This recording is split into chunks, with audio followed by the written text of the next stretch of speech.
नमस्कार दोस्तों, आपका YouTube चैनल एग्जाम विद के में स्वागत है। दोस्तों आज हम देखने वाले हैं इसरो से संबंधित महत्वपूर्ण क्वेश्चन को। इसरो यानी कि इंडियन स्पेस रिसर्च ऑर्गेनाइजेशन। दोस्तों इस वीडियो में हम देखने वाले हैं इसरो से संबंधित महत्वपूर्ण क्वेश्चन, चंद्रयान 1 चंद्रयान 2 से संबंधित महत्वपूर्ण क्वेश्चन को। दोस्तों इसरो से संबंधित क्वेश्चन काफ़ी सारे एग्जामों में अक्सर पूछ जाते हैं, चाहे वो किसी भी तरह के एग्जाम हो, सेंट्रल लेवल का हो या फिर डिस्ट्रिक्ट लेवल का हो। चलिए स्टार्ट करते हैं। दोस्तों अगर आप इस चैनल पर नए हैं तो चैनल को सब्सक्राइब कर लीजिए और बेल आइकन को जरूर प्रेस करिए ताकि आने वाली वीडियो का नोटिफिकेशन सबसे पहले मिले। चलिए स्टार्ट करते हैं। इसरो का पूरा नाम क्या है बताइए फ्रेंड।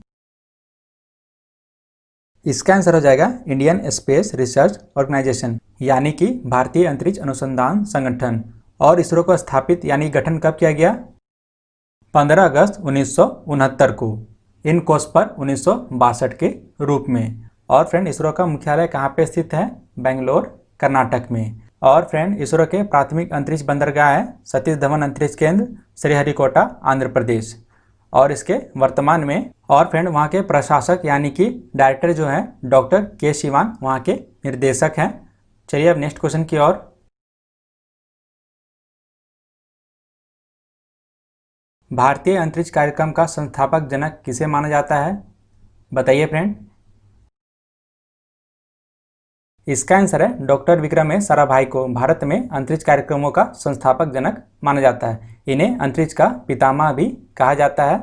और फ्रेंड 11 नवंबर 1947 को अहमदाबाद में विक्रम साराभाई ने भौतिक अनुसंधान प्रयोगशाला PRAL की स्थापना भी की। इन्होंने यानी कि विक्रम साराभाई ने 1966 से 1971 तक PRAL की सेवा की।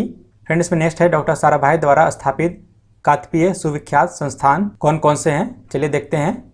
इसमें पहले नंबर पे भौतिकी अनुसंधान प्रयोगशाला Ahmedabad, Indian institute of management Ahmedabad, community science centre Ahmedabad, दर्पण अकादमी फॉर फार्मिंग आर्ट्स अहमदाबाद। इन्होंने अपनी पत्नी के साथ मिलकर इसमें कार्य किया। पांचवा है विक्रम साराभाई अंतरिक्ष केंद्र Thiruvananthapuram, space application centre Ahmedabad. यह संस्थान साराभाई द्वारा स्थापित 6 संस्थानों केंद्रों के विलय के बाद अस्तित्व में आया। नेक्स्ट है faster breeder test reactor Kalpakkam. Next है variable energy cyclotron project Kolkata, electronics communication of India limited Hyderabad, uranium corporation of India limited Jadugoda Bihar. Next है फ्रेंड अंतरिक्ष विभाग का गठन कब हुआ था? इसका आंसर है अंतरिक्ष विभाग और अंतरिक्ष आयोग को सन 1972 में स्थापित किया गया। और फ्रेंड 1 जून 1972 में इसरो को अंतरिक्ष विभाग के अंदर शामिल कर लिया गया। चलिए अब नेक्स्ट क्वेश्चन की ओर। इसरो का प्रमुख उद्देश्य क्या है? इसरो का प्रमुख उद्देश्य अंतरिक्ष प्रौद्योगिकी का विकास तथा विभिन्न राष्ट्रीय आवश्यकताओं में उनका उपयोग करना है। चलिए अब नेक्स्ट क्वेश्चन की ओर। इन उद्देश्यों की पूर्ति कैसे की जाती है बताइए फ्रेंड।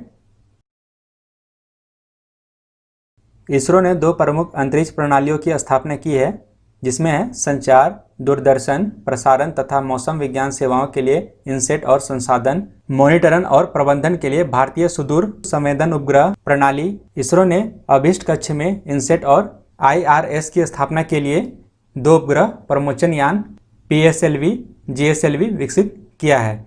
नेक्स्ट है इसरो के उपग्रह कहाँ बनाए जाते हैं?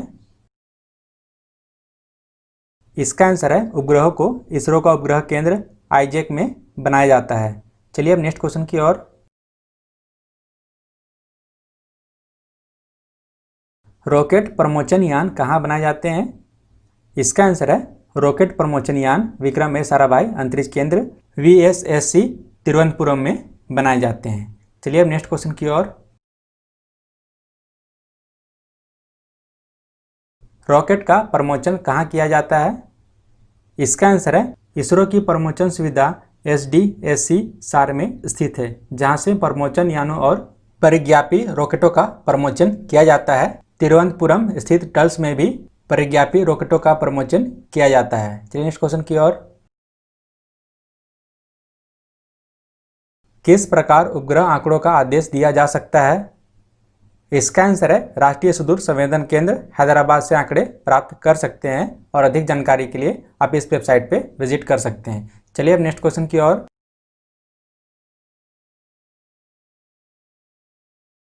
भारत में अंतरिक्ष कार्यक्रम का प्रारंभ कब हुआ?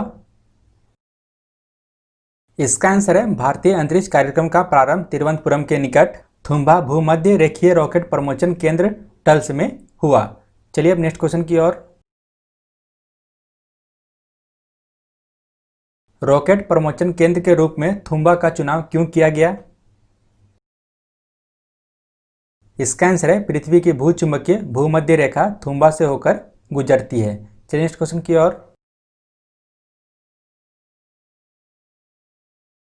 परिज्ञापी रॉकेट क्या है? इसका आंसर है परिज्ञापी का तात्पर्य ऊपरी वायुमंडल के भौतिक प्रचलों के मूल्यांकन के लिए प्रयुक्त रॉकेट है। चलिए अब नेक्स्ट क्वेश्चन की ओर। भारतीय परिज्ञापी रॉकेट पर अक्षर RH और अंक क्या सूचित करते हैं? इसका आंसर है RH यानी कि परिज्ञापी रॉकेट रोहिणी का घोतक है और अगले अंक रॉकेट के व्यास को सूचित करते हैं। चलिए अब नेक्स्ट क्वेश्चन की ओर। पहला रॉकेट कब प्रमोचित किया गया? यह रॉकेट कौन सा था? इसका आंसर है पहला रॉकेट नैकी अपाची है, जो कि संयुक्त राज्य अमेरिका से प्राप्त किया गया था, जिसे 21 नवंबर 1963 को प्रमोचित किया गया है। चलिए नेक्स्ट क्वेश्चन की ओर। भारत ने स्वयं अपने रॉकेट कब से बनाना शुरू किया? इसका आंसर है भारत का पहला स्वदेशी परिज्ञापी रॉकेट RH-75 है, जिसे 20 नवंबर 1967 में प्रमोचित किया गया है। चलिए नेक्स्ट क्वेश्चन की ओर। VSSC का विस्तार क्या है और कब यह गठित हुआ? इसका आंसर है अंतरिक्ष विज्ञान और प्रौद्योगिकी केंद्र पूर्ण नामकरण के सम्मान में किया गया और विक्रम साराभाई अंतरिक्ष केंद्र के रूप में किया गया। और फ्रेंड, विक्रम साराभाई का निधन 30 दिसंबर 1971 को असामयिक निधन हो गया था। चलिए अब नेक्स्ट क्वेश्चन की ओर। इसरो के कितने केंद्र हैं? बताइए फ्रेंड। इसका आंसर है देश भर में इसरो के 6 प्रमुख केंद्र तथा अन्य इकाइयां, एजेंसियां, सुविधाएं और प्रयोगशालाएं स्थापित हैं। कौन कौन से हैं? चलिए देखते हैं। पहले नंबर पे है विक्रम साराभाई अंतरिक्ष केंद्र तिरुवनंतपुरम में, दूसरा है इसरो उपग्रह केंद्र बेंगलुरु में, तीसरा है सतीश धवन अंतरिक्ष केंद्र श्रीहरिकोटा में, और चौथा है द्रव नौदन प्रणाली केंद्र तिरुवनंतपुरम, बेंगलुरु और महेंद्रगिरी में, और पांचवा है अंतरिक्ष उपयोग केंद्र सैक अहमदाबाद में है, और छठा है राष्ट्रीय सुदूर संवेदन केंद्र। अब फ्रेंड देख लेते हैं केंद्रों के प्रमुख कार्य क्या हैं। VSSC तिरुवनंतपुरम में प्रमोचन यान का निर्माण किया जाता है। नेक्स्ट है आईजैक बेंगलुरु में उपग्रहों को अभिकल्पित और विकसित किया जाता है। नेक्स्ट है SDSC श्रीहरिकोटा में उपग्रहों और प्रमोचन यानों का एकीकरण और प्रमोचन किया जाता है। नेक्स्ट है LPSC में निम्नतापीय चरण सहित द्रव चरणों का विकास किया जाता है। नेक्स्ट है सैक अहमदाबाद में संचार और सुदूर संवेदन उपग्रहों के लिए संवेदकों तथा अंतरिक्ष प्रौद्योगिकी के उपयोग संबंधित कार्य किए जाते हैं, तथा NRSC हैदराबाद द्वारा सुदूर संवेदन आंकड़ा अभिग्रहण, संसाधन और वितरण का कार्य संभाला जाता है। चलिए अब नेक्स्ट क्वेश्चन की ओर। भारत का पहला प्रमोचन यान कौन सा है? इसका आंसर है भारत का पहला प्रमोचन यान को नाम उपग्रह प्रमोचन यान 3 यानी कि SLV-3 था, और 18 जुलाई 1980 को सार केंद्र श्रीहरिकोटा से उपग्रह प्रमोचन यान 3 के सफल प्रमोचन द्वारा रोहिणी उपग्रह RS-1 को कक्षा में स्थापित किया गया। चलिए अब नेक्स्ट क्वेश्चन की ओर। भारत द्वारा विकसित अन्य प्रमोचन यान कौन से हैं? बताइए फ्रेंड। इसका आंसर है SLV-3 के अलावा भारत ने सर्वाधिक उपग्रह प्रमोचन यान, ध्रुवीय उपग्रह प्रमोचन यान और भूतुल्यकाली उपग्रह प्रमोचन यान का विकास किया है। चलिए अब नेक्स्ट क्वेश्चन की ओर। उपग्रहों का मोटे तौर पर कैसे वर्गीकरण किया जाता है? बताइए फ्रेंड। इसका आंसर है उपग्रहों को मोटे तौर पर 2 वर्गों में वर्गीकृत किया जाता है, यथा संचार उपग्रह और सुदूर संवेदन उपग्रह। चलिए अब नेक्स्ट क्वेश्चन की ओर। संचार उपग्रह क्या है? बताइए फ्रेंड। इसका आंसर है संचार उपग्रह आमतौर पर संचार, दूरदर्शन, प्रसारण, मौसम विज्ञान, आपदा चेतावनी आदि की जरूरतों के लिए भूतुल्यकालीन कक्षा में कार्य करते हैं। चलिए अब नेक्स्ट क्वेश्चन की ओर। सुदूर संवेदन उपग्रह क्या है? बताइए फ्रेंड। इसका आंसर है सुदूर संवेदन उपग्रह प्राकृतिक संसाधन मॉनिटरण और प्रबंधन के लिए अभिप्रेत है और यह सूर्य तुल्यकालीन ध्रुवीय कक्षा से प्रचलित होता है। चलिए अब नेक्स्ट क्वेश्चन की ओर। NNRMS क्या है? बताइए फ्रेंड। NNRMS राष्ट्रीय प्राकृतिक संसाधन प्रबंधन प्रणाली के लिए परिवर्तनीय शब्द है। NNRMS एकीकृत संसाधन प्रबंधन प्रणाली है जिसका लक्ष्य परंपरागत प्रौद्योगिकी के साथ सुदूर संवेदन आंकड़ों के लिए प्रयोग द्वारा देश प्राकृतिक संसाधनों का इष्टतम उपयोग तथा उपलब्ध संसाधनों का सुव्यवस्थित सूचीकरण करना है। चलिए अब नेक्स्ट क्वेश्चन की ओर।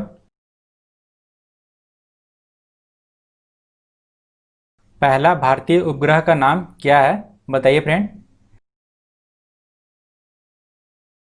इसका आंसर है पहले भारतीय उपग्रह का नाम आर्यभट्ट था और इसे 19 अप्रैल 1975 को सोवियत संघ द्वारा काशीमन यान के कासमास 3M लॉन्च वाहन से लॉन्च किया गया था।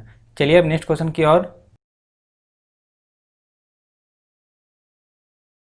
भारतीय भूमि से भारत द्वारा प्रमोचित सर्वाधिक भारी उपग्रह कौन सा है? बताइए फ्रेंड।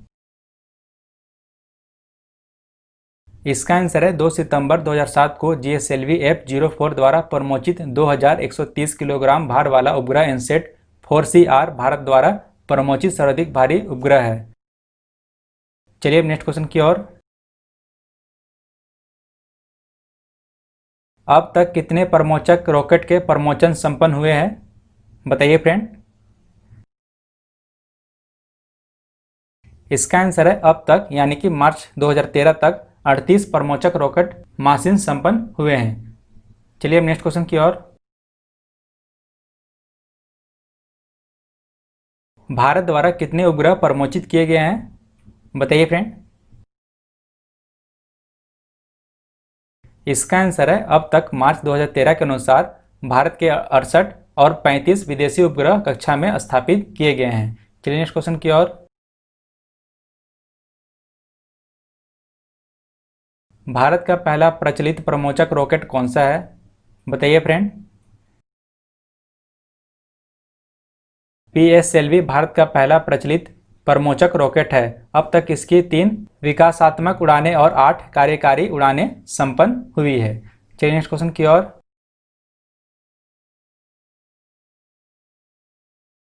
चंद्रयान 1 क्या है? बताइए फ्रेंड। इसका आंसर है चंद्रयान 1 अंतरिक्ष यान है। इसके द्वारा चंद्रमा का वैज्ञानिक अन्वेषण है। भारतीय भाषाओं संस्कृत और हिंदी में चंद्रयान का तात्पर्य चंद्र अर्थात चंद्रमा यान अर्थात वाहन अर्थात चंद्रमा अंतरिक्ष यान चंद्रयान 1 प्रथम भारतीय गृह विज्ञान और अन्वेषण मिशन है। चलिए नेक्स्ट क्वेश्चन की ओर। चंद्रयान 1 कब और कहां प्रमोचित किया गया है? बताइए फ्रेंड। इसका आंसर है चंद्रयान 1 श्रीहरिकोटा सार में भारत में स्थित सतीश धवन अंतरिक्ष केंद्र से 22 अक्टूबर 2008 को प्रमोचित किया गया था। चलिए नेक्स्ट क्वेश्चन की ओर।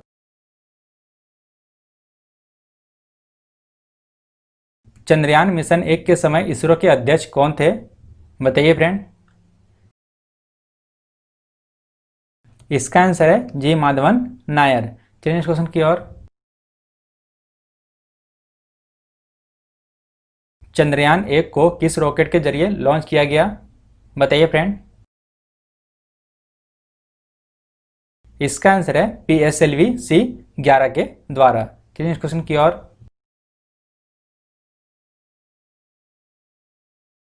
चंद्रयान 1 कब तक प्रचालन में रहा? बताइए फ्रेंड। इसका आंसर है चंद्रयान 1 28 अगस्त 2009 तक 312 दिनों के लिए प्रचालन में रहा। चलिए नेक्स्ट क्वेश्चन की ओर। चंद्रयान 1 पर कौन से वैज्ञानिक उपकरण लगे हैं? बताइए फ्रेंड। इसका आंसर है अंतरिक्ष यान चंद्रयान 1 में 11 वैज्ञानिक उपकरण लगे हैं। इसमें 5 भारतीय और 6 विदेशी नामक है। ESA के 3, नासा के 2 तथा बल्गेरियन अकादमी का 1 वैज्ञानिक उपकरण शामिल है। इनका चयन इसरो के अवसर की घोषणा EO के माध्यम से किया गया है और इसमें 2 ESA उपकरणों में भारतीय सहयोग शामिल है। चलिए अब नेक्स्ट क्वेश्चन की ओर। चंद्रमा का तापमान कितना है? बताइए फ्रेंड। इसका आंसर है चंद्रमा का तापमान चरम सीमाओं पे पहुंच जाता है। सूरज की रोशनी में प्रकाशित चंद्रमा का पहलू लगभग 130 डिग्री तक झुलसाने जितना गर्म हो जाता है और रात में वही पहलू 180 डिग्री से अत्यधिक ठंडा हो जाता है। चलिए नेक्स्ट क्वेश्चन की ओर। क्या चंद्रमा पर जीवन है? बताइए फ्रेंड। इसका आंसर है अभी तक किसी भी चंद्र मिशन में चंद्रमा पर जीवन की उपस्थिति का कोई संकेत नहीं दिया है। चलिए क्वेश्चन की ओर। हम चंद्रमा का केवल एक ही पहलू क्यों देख पाते हैं? बताइए फ्रेंड। इसका आंसर है परिक्रमा करते हुए चंद्रमा पृथ्वी को हमेशा अपना एक पहलू ही दर्शाता है। यह इसलिए है कि पृथ्वी के गुरुत्वाकर्षण ने चंद्रमा के नियमित पक्षकरण की गति इतनी कम कर दी है कि वह उसमें पृथ्वी की बराबर हो गया। अतः चंद्रमा को पृथ्वी के चारों ओर घूमने में उतना ही समय लगता है जितना कि उसे अपने कक्ष पर घूमने में लगता है। चलिए अब नेक्स्ट क्वेश्चन की ओर। चंद्रयान 1 मिशन को साकार करने का कुल बजट कितना है? बताइए फ्रेंड। इसका आंसर है प्रस्तावित भारतीय चंद्रमा मिशन चंद्रयान 1 को साकार करने के लिए बजटीय अनुमान 386 करोड़ रुपए है, लगभग $76 मिलियन। इसमें नित भार विकास के लिए 53 करोड़ रुपए, लगभग $11 मिलियन, अंतरिक्ष यान बस के लिए 83 करोड़ रुपए लगभग, और गहन अंतरिक्ष नेटवर्क की स्थापना के लिए 100 करोड़ रुपए यानी कि $20 मिलियन, PSLV प्रमोशन यान के लिए 100 करोड़ रुपए यानी कि $20 मिलियन, और वैज्ञानिक डेटा केंद्र के लिए 50 करोड़ रुपए यानी कि $10 मिलियन, बाह्य नेटवर्क समर्थन और कार्यक्रम प्रबंधन व्यय शामिल है। चलिए नेक्स्ट क्वेश्चन की ओर।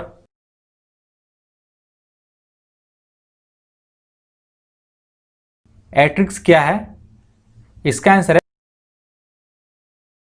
एक्ट्रिक्स इसरो का वाणिज्यिक स्कंध है। यह विश्व भर में भारतीय अंतरिक्ष उत्पादन और सेवा क्षमताओं के विश्वन हेतु एकल खिड़की एजेंसी है। चलिए नेक्स्ट क्वेश्चन की ओर। चंद्रयान मिशन 2 का मुख्य उद्देश्य क्या है? बताइए फ्रेंड। इसका आंसर है इसका मकसद चंद्रमा के प्रति जानकारी जुटाना और ऐसी खोज करना जिसमें भारत के साथ ही पूरी मानवता का फायदा हो। चलिए नेक्स्ट क्वेश्चन की ओर। चंद्रयान मिशन 2 को कब लॉन्च किया गया? बताइए फ्रेंड।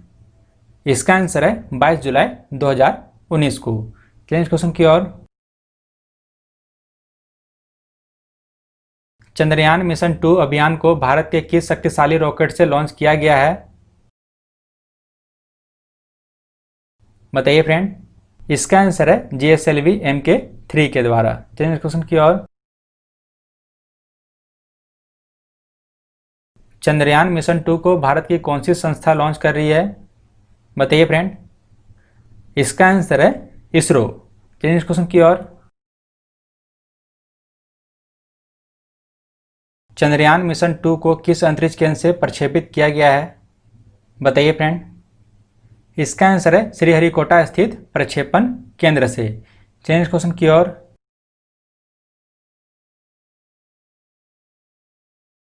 चंद्रयान मिशन 2 को लॉन्च करने में कितना खर्च आया?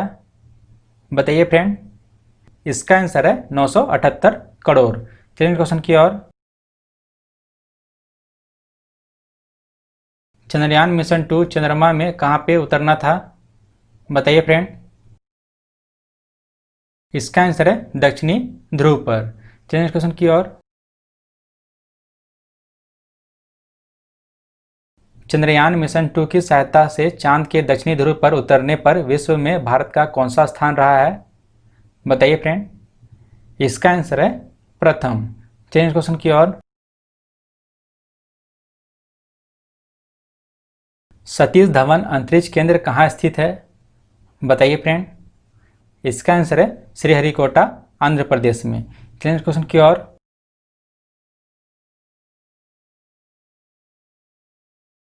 भारत का अंतरिक्ष मंत्रालय किसके पास है? बताइए फ्रेंड। इसका आंसर है प्रधानमंत्री के पास। चलिए नेक्स्ट क्वेश्चन की ओर। चंद्रयान मिशन 2 के प्रोजेक्ट डायरेक्टर कौन है? बताइए फ्रेंड। इसका आंसर है एम विनीता और रितु करिधल। और फ्रेंड एम विनीता को 2006 में बेस्ट वुमेन साइंटिस्ट का अवार्ड मिल चुका है। और फ्रेंड रितु करिधल को रॉकेट वुमेन ऑफ इंडिया भी कहा जाता है। वह मार्स ऑर्बिटर मिशन में डिप्टी ऑपरेशंस डायरेक्टर भी रह चुकी है। चलिए नेक्स्ट क्वेश्चन की ओर। चंद्रयान मिशन 2 चंद्रमा के दक्षिणी ध्रुव पर पहुंचने में कितने दिनों का समय लगा? बताइए फ्रेंड। इसका आंसर है 40 से 47 दिन। और फ्रेंड चंद्रयान मिशन 2 जो पूरी तरह से सफल नहीं हो पाया। चलिए नेक्स्ट क्वेश्चन की ओर। चंद्रयान मिशन 2 कुल कितने वैज्ञानिक उपकरण लेकर गया है? बताइए फ्रेंड। इसका आंसर है 13 भारत के और एक नासा का। और इसमें ऑर्बिटर में चंद्रमा की सतह पर मानचित्र बनाने और वहां के वायुमंडल के अध्ययन के लिए 8 वैज्ञानिक पेलोड रखे गए हैं। लैंडर में चंद्रमा की सतह और उप सतह के परीक्षणों के लिए 3 वैज्ञानिक पेलैंडर लगाए गए हैं। और रोवर में 2 पेलैंडर हैं, जिससे हमें चंद्रमा की सतह के बारे में ज़्यादा जानकारी मिल सकेगी। चलिए नेक्स्ट क्वेश्चन की ओर।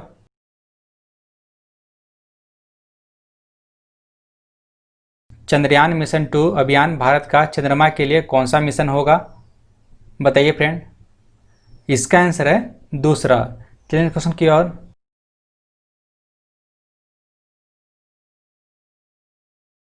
चंद्रयान मिशन 2 को पृथ्वी की कक्षा में स्थापित होने में कुल कितना समय लगा? बताइए फ्रेंड। इसका आंसर है 16 मिनट और 14 सेकेंड। चलिए नेक्स्ट क्वेश्चन की ओर।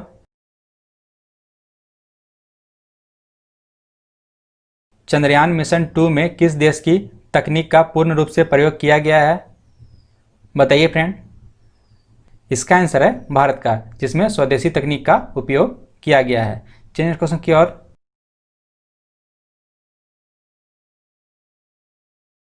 चंद्रयान मिशन 2 के परीक्षण में प्रयोग किए गए शक्तिशाली इंजन GSLV Mk3 का साधारण बोलचाल में क्या नाम रखा गया है?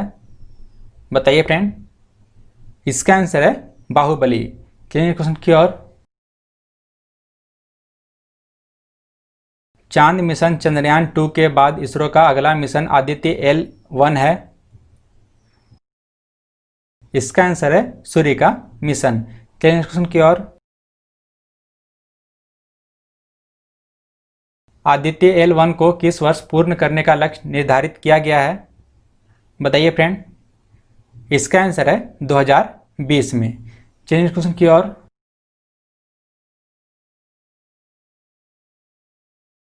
चंद्रयान मिशन 2 के लैंडर का नाम क्या रखा गया है? बताइए फ्रेंड। इसका आंसर है विक्रम। चलिए क्वेश्चन की ओर। चंद्रयान मिशन 2 का हिस्सा ऑर्बिटर क्या कार्य करेगा? बताइए फ्रेंड। इसका आंसर है चंद्रमा के चारों ओर चक्कर लगाएगा। चलिए क्वेश्चन की ओर। चंद्रयान मिशन 2 के कितने हिस्से हैं? बताइए फ्रेंड। इसका आंसर है 3। कौन कौन से हैं? ऑर्बिटर, लैंडर और रोवर। चलिए क्वेश्चन की ओर।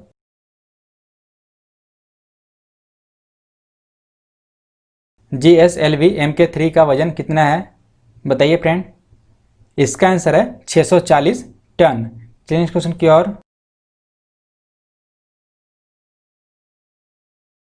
किस देश का चंद्रयान मिशन बेरेसिट असफल हो गया था? बताइए फ्रेंड। इसका आंसर है इजराइल का। चलिए नेक्स्ट क्वेश्चन की ओर।